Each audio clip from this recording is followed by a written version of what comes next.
There's some pretty good news in car sales in Australia, and there aren't many industries in Australia where there's a bunch of good news, but it is true in car sales. They are high and they are rising. And that strength is in fact part of what's now a reasonably long-running trend. By and large, there's been a lot of good news in the last couple of decades off a very simple fact. Cars are relatively cheaper than they used to be. And it's been quite a remarkable shift. You think of the average Australian earning the average wage. How many weeks, how long does it take them to save up to pay for a car? Now, in the mid-1990s, somebody who started saving every single cent they earned on the 1st of January would have to save all the way through to the end of October before they could afford a Commodore or a Ford. It's been a big change. These days, you know, you would, the same worker, average wages, would only need to save through to that first week in July. This has been one of the more remarkable shifts in affordability in cars than you've seen around the world. And cars are now so affordable that Australians are buying them in numbers that we just haven't seen before.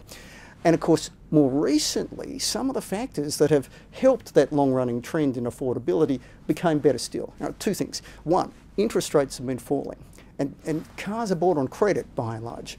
And that is a really big lever for your sector. And the news there is good. Rates are down. And the other thing too is, of course, lots of cars are imported. And that's cheaper, other things equal, when the Australian dollar is higher. And as you know, 2 years now, the Australian dollar has been riding high, roughly 1-for-1 against the US dollar. And that combination, the dream duo for you guys of low interest rates and a high exchange rate has been a big part of what's been a very good business back. You know, it has its challenges, but by and large, the underlying story is good. And the good news for you is that a lot of that continues. Have a look at this chart. We do forecasts of interest rates. This is the variable housing rate, you know, as a good example. And it shows you a very simple story. Interest rates are likely to stay low for a couple of years. Now, look at that chart. They're not, you know, at the emergency lows that you saw through the global financial crisis. Australia's economy is not in a crisis. We don't need those lows. But the Reserve Bank is worried. You know, the biggest single driver, you know, sure, car sales have actually been quite a contributor to economic growth in Australia, but the big driver of growth has been those mega mining projects, you know, in Western Australia and Queensland and elsewhere. And you'll have seen those stories. You know, we're spending a fortune, but it's not that far away from a peak in that spend sometime in the next year or so. And then it starts to go less, and the Reserve Bank says, well, look, it's been the biggest single driver of growth in Australia, these mega mining projects, but it's going to go away as a driver of growth. We need another growth driver, and so they're using the lever they've got control of, interest rates. You know? They've moved rates low, and they'll keep them low for a while, because we face otherwise a pothole in growth for a while.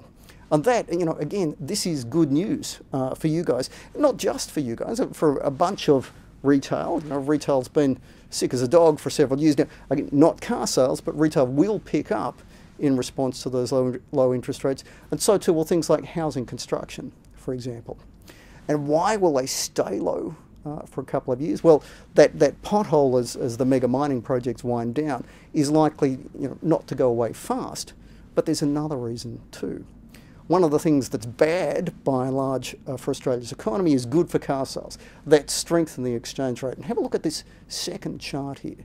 Our view is that the Australian dollar stays somewhere around 1-for-1 against the US into the middle of 2014.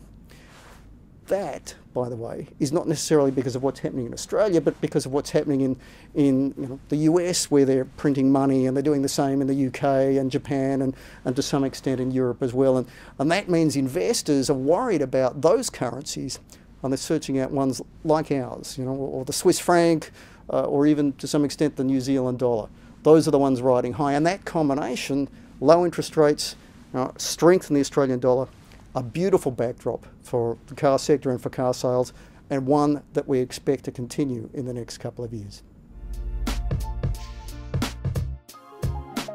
New South Wales has been the mainstay of Australia's economy for a long time, but it's had its difficulties in the past decade, and this year Now, if you have a look at this chart, New South Wales should only be middle ranked, basically below the strong growth you're still seeing in mining-related states like Western Australia, or the slowdown that you're seeing in the ACT as public sector cutbacks come in.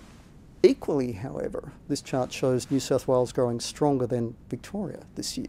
And there's a simple reason for that. Victoria is very exposed as an economy to the strength of the Australian dollar. And that's less true of New South Wales. New South Wales is geared to interest rates, big mortgages, especially in Sydney. And if the news is good on interest rates, and it has been, it looks like staying that way, then that is particularly good news for New South Wales. Now, set that in a longer term context, have a look at this chart. You can see New South Wales as a share of Australia, in terms of population, in terms of the economy as a whole, and of car sales. And it's been a tough decade, and had real pain on each of those measures. But my guess is that the news is starting to get better. And remember, it's across a basic backdrop where for Australia as a whole, car sales are looking good with low interest rates and a strong exchange rate. And in New South Wales, your share of the Australian total is looking good too. There is nowhere else more dependent on low interest rates, and they're here for a while.